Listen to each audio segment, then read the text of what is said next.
Assalamualaikum warahmatullahi wabarakatuh. Halo guys, kembali lagi bersama saya Bobby Herian. Kali ini saya ingin berbagi tips ya, trading saham gitu. Jadi ala Bobby Herian. Jadi ini berdasarkan pengalaman saya trading itu dimulai bulan September kemarin ya, September 2020 pertengahan sampai sekarang saya masih trading. Nah, awal itu saya kan investor guys. Saya udah lama di investor gitu.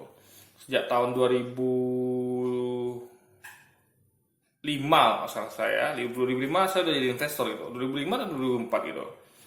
Jadi sejak tahun itu saya udah jadi investor, saya udah mulai investasi di deposito, lalu di unit link, di reksadana saham gitu kan, sampai di saham langsung gitu. Jadi saya mulai mulai masuk di saham itu yang murni ya, saya pegang sendiri itu kendali sahamnya itu di tahun 2000 berapa saya lupa ya, 2011 mungkin, 2011. Nah, itu saya udah menjadi investor saham gitu kan. Nah, cuman karena ada pandemi COVID dan dan saya tidak bekerja lagi gitu kan, maka ini saatnya saya untuk lebih advance lagi gitu. Jadi selama ini saya jadi investor itu memang hasilnya tidak apa ya, memang nyangkut gitu guys, alias rugi dan kertas gitu kan. Nah, jadi memang karena saya pilih perusahaan gitu.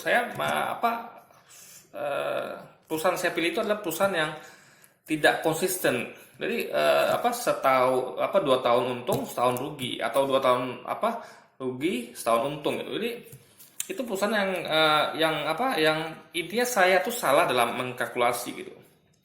Ya kan, salah dalam menimbang gitu kan. Padahal saya tahu teorinya, tapi entah kenapa saya tidur dengan perusahaan yang dalam jangka panjang tuh bertumbuh cepat tapi tidak konsisten. Itu salah guys. Jadi untuk jadi investor tuh Anda perlu pilih perusahaan yang konsisten. Bukan yang perusahaan yang jangka panjang itu dia untungnya gede tapi tidak konsisten gitu. Karena itu berarti perusahaan itu tidak mampu untuk bertumbuh gitu guys. Bertumbuh yang normal tuh harus konsisten gitu kan. Nah itu, jadi kita buang situ dulu, kita buang dulu investornya, sekarang kita fokus ke trading guys. Nah, ini pengalaman ini, tips ini saya bagikan berdasarkan pengalaman saya. Kayak gini, saya trading di perusahaan yang sahamnya itu di bawah 100 harganya guys. Alias orang bilang tuh saya saham gocap lah, ibarat orang bilang gitu ya, saham yang di bawah 100 gitu. Nah, saya tidak bertrading di perusahaan-perusahaan yang sahamnya itu dengan harga di atas 100 rupiah gitu. Apalagi perusahaan blue chip gitu kan. Nah, saya akan jelaskan kenapa. Nah, awalnya saya tuh bukan trading ya. Awalnya saya investor, saya masih investor awalnya. Di bulan Agustus kemarin tuh ya saya beli saham, pegang perusahaan yang sahamnya tuh di saham tidur guys, saham yang di 50 rupiah per lembar. Karena saya berlogika ya, ini nggak mungkin lagi turun harganya karena 50 itu kan harga mentok gitu. Tapi di sahamnya tidur itu. Tapi fundamental perusahaannya bagus gitu guys. Pertumbuhannya masih belasan persen, ROE-nya atau return of equity-nya itu masih belasan persen per tahun, meskipun dia belum bagi dividen. Dan perusahaannya memang baru berdiri sekitar mungkin ya 10 tahunan lah gitu, tapi laporan keuangannya bagus selama 5 tahun terakhir gitu, nggak pernah minus. Jadi pertumbuhannya itu selalu rata-rata di atas rata-rata belasan persen gitu. Nah, cuman harga sahamnya tidur gitu, 50 rupiah. Memang berapa tahun belakangan dia pernah mencapai di atas itu gitu kan. Tapi setahun ini dia, tahun 2020 kemarin setahunan itu, April setahunan itu dia tidur di angka 50 gitu, 50 rupiah per lembar gitu kan. Nah itu tidak saya sarankan sebenarnya membeli saham kalau mau trading di saham-saham tidur seperti itu guys, ya kan? Karena kita kan mencari saham itu yang fluktuasinya lincah gitu, lihat gerak cepat. Jadi nggak saham tidur tuh nggak bisa trading tuh. Di waktu itu saya memang di situ memang investasi, tapi alhamdulillah ya, karena feeling saya kuat gitu kan. Memang kalau nama perusahaan bagus itu, walaupun dia tidur gitu sahamnya, lama-lama dia akan jadi naik juga gitu. Dan itu terbukti. Saya nggak perlu sebut nama sahamnya ya, karena ini bukan rekomendasi beli saham ini saham itu gitu kan. Ini cuma tips saja. Jadi sahamnya itu bangun guys gitu. Tapi sekarang nggak saham tidur lagi gitu. Nah, itu sekitar 2 bulanan lah setelah saya beli saham itu kan, jadi saham tidur dia berubah jadi saham yang aktif gitu, yang aktif dipegang. Karena jadi tips saya adalah cari perusahaan yang fundamentalnya bagus guys. Dalam artian dia punya return of equity atau ROE itu belasan persen ya minimal. Minimal belasan persen deh, atau di atas minimal di atas bunga deposito lah. Misalnya bunga deposito itu 6%, minimal pertumbuhan apa ROE-nya itu 7% ke atas gitu, ya kan? Kalau bisa lebih bagus lagi belasan persen tiap tahun. Dan itu harus stabil guys. Jangan sampai dia tuh setahun aja dia tuh di bawah deposito gitu kan. Atau kalau bisa minimal sama dengan suku bunga deposito ROE-nya gitu kan. Nah, lalu pilih kan itu kan dari segi laporan keuangan, return of equity-nya. Lalu PBV-nya kalau bisa di bawah 1 guys gitu. PBV-nya di bawah 1 gitu kan, PBV-nya. Jadi kapitalisasi pasarnya tuh di bawah kapitalisasi pasar atau nilai harga pasar saham itu di bawah nilai bukunya gitu kan. Nah, atau PBV-nya di bawah 1. Lalu kalau bisa hutangnya guys ya, kalau saya hutangnya agak ribet gitu karena saya udah searching itu susah nyari perusahaan yang kayak gitu tuh yang hutangnya di bawah jauh di bawah modalnya, 1 kali modalnya. Makanya patokannya kalau saya sih ya utang dengan modal sama itu menurut saya masih aman lah gitu kan. Jadi kalau bisa hutangnya tuh liabilitiesnya tuh di bawah 1 gitu kan. Nah, lalu pilih perusahaan yang di bawah 100 perak harganya guys. Nah, ini kenapa ya? Gini, kita bersyukur dan ada posisi negatifnya dengan adanya bandar saham di bursa kita gitu. Jadi kalau Anda bisa ikuti permainan bandar gitu, Anda akan jadikan ini suatu keuntungan, hal positif gitu. Tapi kalau Anda tidak pandai memanfaatkan adanya bandar-bandar ini, ya Anda akan nyangkut gitu. Nyangkutnya ini jangan nyangkut yang ngeselin gitu kan, nyangkut yang lama, nyangkut yang ya kalau Anda nggak sabar Anda bisa bakal cut loss itu. Nah, kalau saya memanfaatkan adanya bandar ini. Jadi gini guys. Jadi saya transaksi trading saham itu ya, itu saya betul-betul mengandalkan insting gitu, feeling gitu. Makanya kita perlu fokus pada satu saham aja gitu kan, fokus satu saham untuk mengenali pergerakan harganya, untuk mengenali pasar yang bermain di dalamnya itu. Misalnya kita tahu harga sekian ini berarti bandar belum ada nih. Nah, kalau udah begini berarti ada bandar gitu. Jadi kita karena berapa sih normalnya pergerakan harga saham itu tanpa adanya bandar gitu. Kita kan hafal gitu. Dan kita kan tahu titik harga aman itu berapa gitu, ya kan. Meskipun nggak 100% akurat gitu. Karena saya beberapa kali juga salah, tapi minimal mendekati gitu. Karena feeling kita udah dapat gitu. Karena kita memang aktif trading di saham itu terus setiap hari gitu. Jadi kita minimal kalau lebih hafal psikologis dan feeling yang kita dapat di saham itu gitu kan. Jadi gunakan juga sedikit analisa teknikal. Kalau saya teknikal saya pakai tuh teknikal simple gitu. Saya nggak memakai chart-chart kayak grafik stochastik dan segala macam itu gitu kan. Karena bagi saya itu terlalu ribet. Jadi saya memang pakai betul-betul insting gitu, feeling gitu. Nah, saya menempatkan trading itu bukan di satu harga guys. Saya menempatkan kayak semacam trap atau ranjau gitu. Saya letak di beberapa harga gitu. Jadi harga yang saya kira aman untuk dieksekusi sehingga kalau nyangkut pun nggak lama-lama gitu guys. Jadi ada beberapa metode sebenarnya ya. Tapi kalau saya pilih metode yang menurut saya yang paling bagus itu adalah ini nggak berlaku pada semua saham ya, tapi di saham yang sedang saya tradingkan ini yang berlaku tuh biasanya ya yang sepanjang yang saya kenali itu saya akan meletakkan beberapa harga. Jadi kalau dari saham ini ya, saya nggak ngomong semua saham itu beda-beda karakteristiknya, itu Anda sendiri yang pelajari, Anda sendiri yang rasakan itu feelingnya. Nah, saham ini ya saya nggak perlu sebut namanya, itu kebiasaannya adalah dia itu yang sering terjadi adalah dia tuh suka bermain di area 2 poin di bawah harga pasar dan 2 poin di atas harga pasar gitu. Sejeleknya itu 3 poin gitu. Misalnya gini, harga sahamnya tuh anggap Rp70 per lembar. Itu kan harga pasar kemarin. Hari ini kan segitu dirinya awal buka bursa. Nah, memang hari itu memang segitu kan, Rp70 per lembar dari pagi sampai sore. Itu harga yang hari itu, harga pasarnya. Nah, saya letak 3 harga. di harga pasar ya 70 itu, lalu di harga 71, di harga 69, satu poin di bawahnya, dan di harga 68. Jadi saya pasang 3 harga agar tradingnya lancar gitu, agar selalu barangnya terbeli dan cepat, dan ibaratnya transaksinya akan lebih sering terjadi jual beli gitu, karena keuntungan itu kan didapat dari harga kita beli dan kita jual gitu kan, bukan cuma beli aja gitu. Jadi harus deras, harus beli keluarnya gitu guys. Memang kelemahannya adalah dengan sistem ini memang Anda akan lebih banyak bayar fee untuk pialang, tapi itu nggak masalah gitu, karena fee-nya tuh nggak terlalu sebanding dengan keuntungan yang Anda dapat gitu. Jadi itu metode saya. Ini metode setelah saya berapa kali merasakan dan menganalisa gitu kan. Ini hanya berlaku pada saham saya. Saham lain kita nggak tahu gitu kan. Nah, jadi begitu dapat harga itu di harga 70, langsung saya cepat eksekusi jual di harga 71. Gitu. Saya ambil untung Rp1 per lembar aja guys gitu. Ini betul-betul keuntungan paling kecil gitu kan. Jadi ibaratnya nggak rakus dan agar lancar lo belinya gitu. Jadi nggak dan tidak terlalu lama nyangkut gitu guys. Peluang nyangkut itu lebih kecil karena kita cepat langsung eksekusi gitu.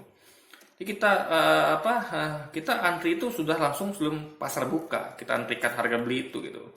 Begitu kalau besoknya kita udah dapat sahamnya hari ini, lalu besoknya itu kan kita posisi jual, itu kita harus letakkan posisi sebelum pasar buka.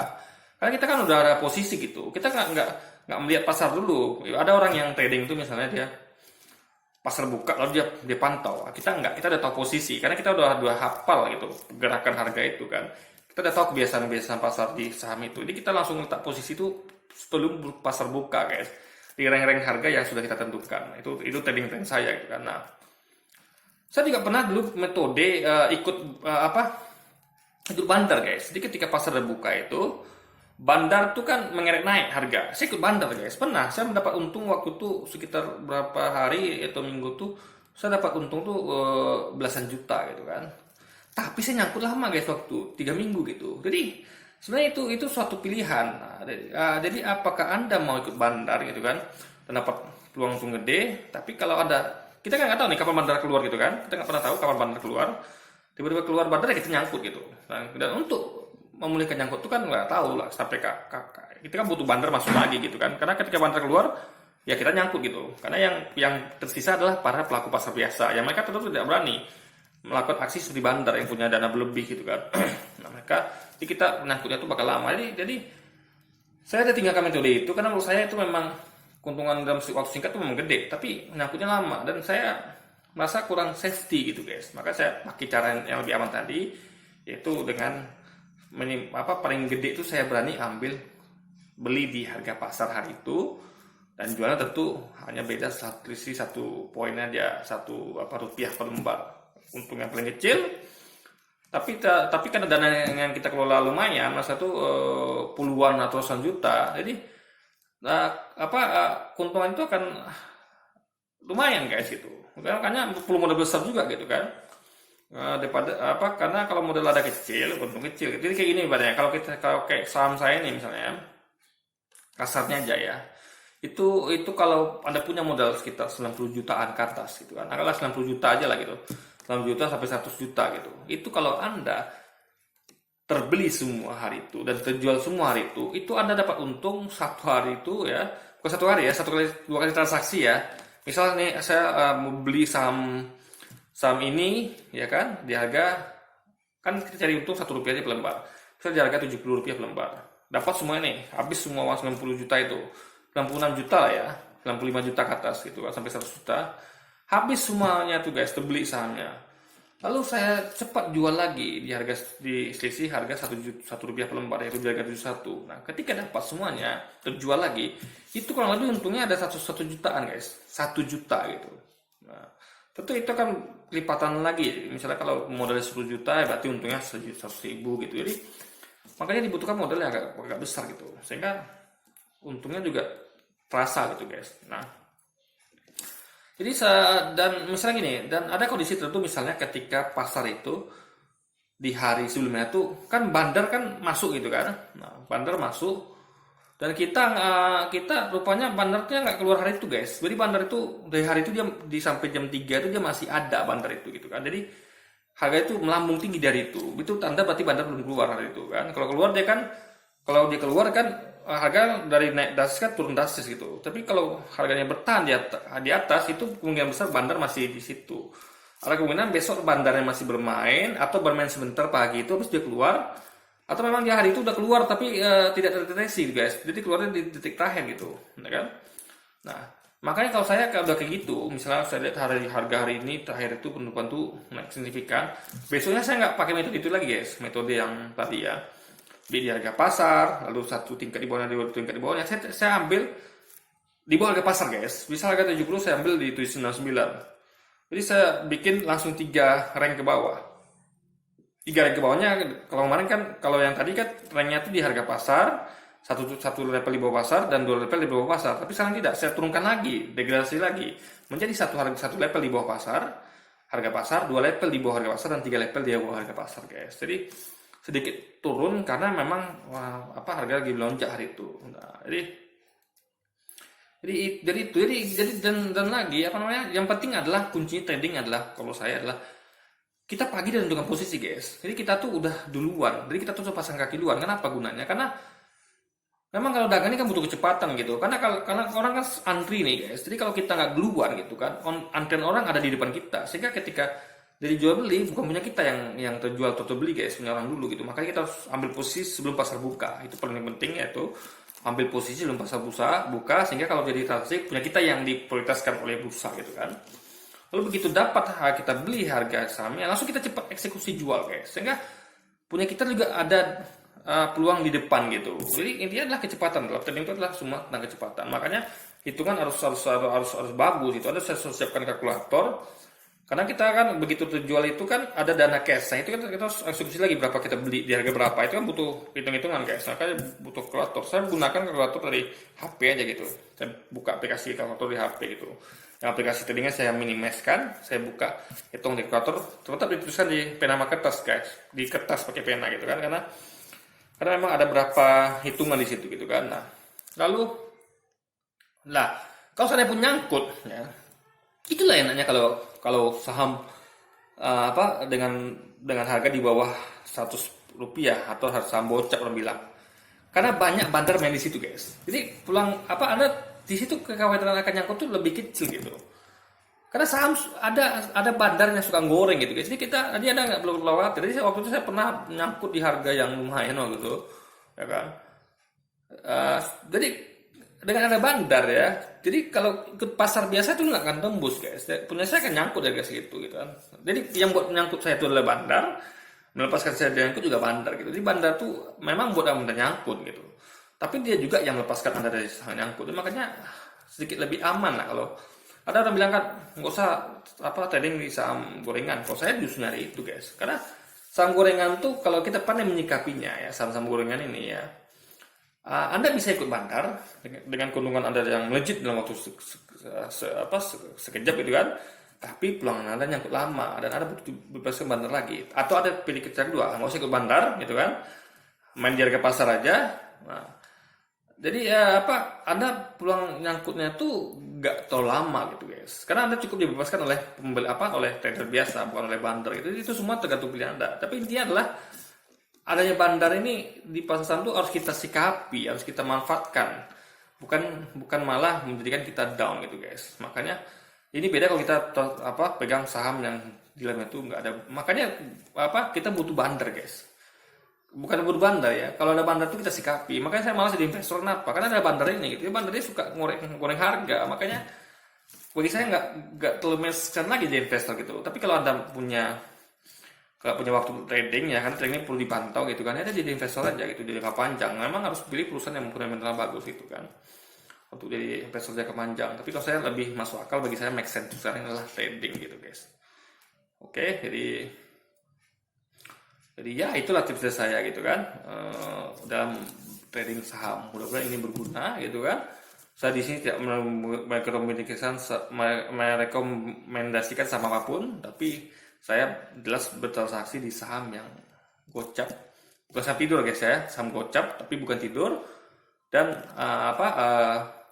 dengan trading plan yang sudah kita susun gitu kan, eksekusi cepat gitu kan, pasang posisi kuda-kuda cepat gitu, agar punya kita yang didahulukan dalam proses tradingnya, dan nggak khawatir nyangkut karena adanya bandar yang akan melepas kita dari nyangkut guys. Jadi semuanya masih aman terkendali, dan kalau bisa modalnya gede, karena kalau modalnya gede, kita kalau nyangkut kita masih ada modal lain untuk karena kita tuh bermain di berapa harga gitu guys. Jadi biar aja yang atas nyangkut, kita kan masih ada modal untuk main di bawah gitu.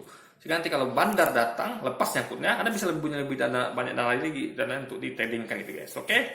Jadi mungkin sekian dulu video kita kali ini guys. Sampai jumpa lagi di video-video selanjutnya. Wassalamualaikum warahmatullahi wabarakatuh.